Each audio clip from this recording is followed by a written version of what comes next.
Universe நேயர்களுக்கு எனது அன்பான வணக்கத்தை தெரிவித்துக் கொள்கிறேன் தோழர்களே. நேற்று வள்ளுவர் கோட்டத்தில் துணை முதலமைச்சர் மாண்புமிகு உதயநிதி ஸ்டாலின் அவர்கள் ஒரு பேச்சு பேசியிருக்கிறார். என்ன, நன்கு படித்த எனது தாய்மாமா மருத்துவர் ஆகிவிட்டார், நன்கு படிக்காத நான் தமிழ்நாட்டின் துணை முதலமைச்சர் ஆகிவிட்டேன் இருக்கிறார். இதற்கு என்ன பொருள் என்பதை மாண்புமிகு துணை முதலமைச்சர் உதயநிதி ஸ்டாலின் அவர்கள் தான் சொல்ல வேண்டும். இல்லை என்றால் அவருடைய நண்பராக இருக்கக்கூடிய உயர் கல்வித்துறை அமைச்சராக இருக்கக்கூடிய அன்பில் பொய்யாமொழி அவர்கள் தான் சொல்லணும். இந்த அவர் பேசினது நகைச்சுவைக்காக என்று நாம் எடுத்துக்கிடுவோம், தப்பு கிடையாது, நகைச்சுவையாக எடுத்துக்கிடுவோம். ஆனால் இது பொதுமக்களுக்கு எப்படி போய் சேர்த்துருக்குற நாளிதழ்கள் அப்படிங்கிறத கவனிங்க. நமது எதிரிகள், திராவிட இயக்கத்தோட எதிரிகள் இந்த செய்தியை எப்படி கொண்டு போய் போட்டிருக்காங்கன்னா இதைத்தான் நீங்கள் பார்க்கணுங்க. இரண்டாவது பக்கத்தில் மெயினில் இந்த செய்தியை போட்டிருக்கான். என்ன செய்தி போட்டிருக்கிறான்? நான் சொன்ன செய்தியை அப்படியே போட்டிருக்கிறான். நன்கு படித்த என் தாய் மாமா டாக்டர் ஆனார், நன்கு படிக்காத நான் துணை முதல்வர் ஆனேன். உதயநிதி ஸ்டாலின் பேச்சு. அரசியல் புரிந்தவர்களுக்கு, ஒரு மெச்சூர் ஆனவர்களுக்கு இதோட செய்தியில் இருக்கக்கூடிய உள்ளர்த்தத்தை புரிஞ்சுக்கிடுவாங்க. அதில் என்ன சொல்கிறாருன்னா, அவர் தாய் மாமான்னு எப்படி சொல்கிறாருங்கிறது ஒரு முக்கியமான செய்தி இருக்குது. அவர் யார் அப்படிங்கிறத என்ன சொல்கிறாங்க பாருங்கள். அதாவது வள்ளுவர் கோட்டத்தில் தமிழ்நாடு செவிலியர் மகப்பேறு செவிலியர் கவுன்சில் சார்பில் 100ஆண்டு விழா நடக்குது. அந்த 100ஆண்டு விழாவில் அவர் பேசுகிறத எப்படி கட்டங்கள் எப்படி போட்டிருக்காம பாருங்கள். 2025ஆம் ஆண்டுக்கான சிறந்த செவிலியர் மற்றும் வாழ்நாள் சாதனையாளர் விருதை கொடுக்கும்போது தான் இந்த பேசியிருக்கிறாரு. அப்போ சொல்கிறாரு, மருத்துவ ஊரக நல சேவைகள் இயக்குனரும் இந்த அமைப்பின் தலைவருமான ராஜமூர்த்தியை பலருக்கு தெரியும், ஆனால் அவர் என் சொந்த தாய்மாமா என்று யாருக்கும் தெரியாதுங்க. இப்போ செய்தி இருக்கட்டும், இது ஒரு செய்தி இருக்குது. நாங்கள் 2 பேரும் கோபாலபுரம் வீட்டில் நாங்கள் ரூம்மேட்ஸ். அவர் நல்லா படித்தார், டாக்டருக்கு போய் படிக்க போயிட்டார், நான் நல்லா படிக்கலை, அதனால் முதலமைச்சர் ஆகிட்டேன்னு சொல்லி இந்த கண்டென்ட்டை அந்த விருதுகள் கொடுக்கக்கூடிய செவிலியர்களுக்கு கொடுக்கும்போது இப்படி ஒரு செய்தியை பேசிட்டு போயிட்டார். அவர் பேசினது நிறைய செய்திகள் இருக்கும், ஆனால் அதையெல்லாம் பத்திரிகைகள் போடவில்லை. எதிரிகளுக்கு நாம் வாய்ப்பு கொடுக்கறதுனால அவை இவ்வளவு பெரிய 4 கால செய்தியாக எழுதுகிறான் இந்த செய்தியை பேசும்போது.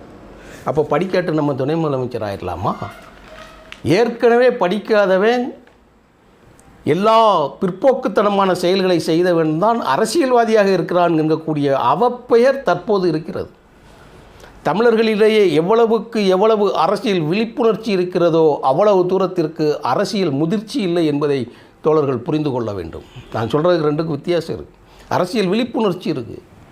நேற்று கட்சி அமைச்சா கூட அவன் பின்னாடி போகிறதுக்கு 1000 பேர் இருக்கிறான். ஆனால் அரசியல் முதிர்ச்சி யார்கிட்டையும் கிடையாது.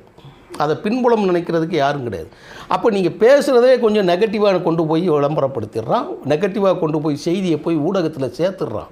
இப்போ இந்த செய்தி எனக்கே புலனத்தின் மூலமாக பலகட்ட செய்திகளாக வந்துவிட்டது. இப்போது எத்தனை லட்சம் பேர் இந்த போய் சேர்ந்துருக்கும் பாருங்கள். அப்போ உங்களெல்லாம் படிக்க வேண்டாம்னு சொல்கிறாப்புல, நம்மளை மட்டும் சொல்கிறாப்புலன்னு. இப்போ இந்த இடத்துல ஒரு செய்தி சொல்கிறேன் தோழர்களே.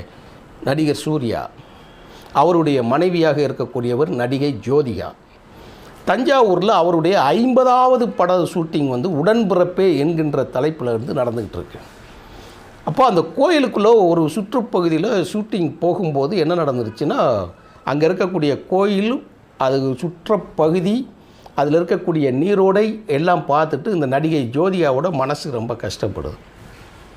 இங்கே இப்படி கிடக்குதே, இதுக்கு பதிலாக இதுக்கு போய் இவ்வளோ தூரம் இல்லையே, ஒரு சுகாதாரம் இது இல்லையே, அதை கல்விக்கு செலவழிக்கலாம் அப்படிங்கிறது மாதிரி, ஒன்று இதுக்கு செலவழிங்க, இல்லைன்னா கல்விக்கு செலவழிக்கிற மாதிரி ஒரு வார்த்தை சொல்லிட்டேன்.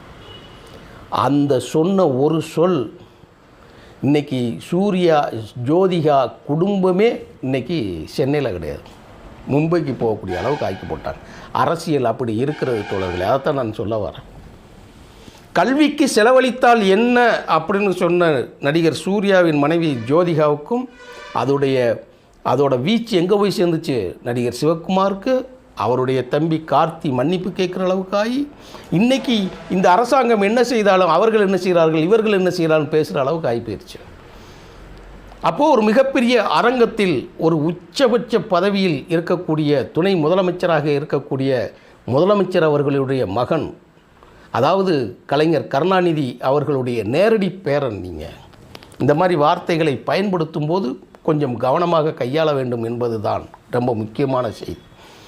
அது எதை நம்ம பேசுகிறோமோ அதுக்குண்டான பாயிண்ட்டை மட்டும் எடுக்காமல் நம்மளுடைய திராவிட இயக்கத்திற்கே அது வந்து பிற்போக்குத்தனமாக அதை சொல்லிடுறாங்க. அதே வேலையாக இருக்கிறாங்க. என்றோ நடந்தது ஏதோ ஒரு செய்தியை வச்சுக்கிட்டு இப்போ எல்லா இடங்களிலும் அரசியல் குழப்பங்கள், கட்சிகளை சிதைக்கக்கூடிய வேலைகளும் செஞ்சுக்கிட்டு இருக்கிறாங்க. அது எல்லா கட்சிகளையும் நடக்கும்.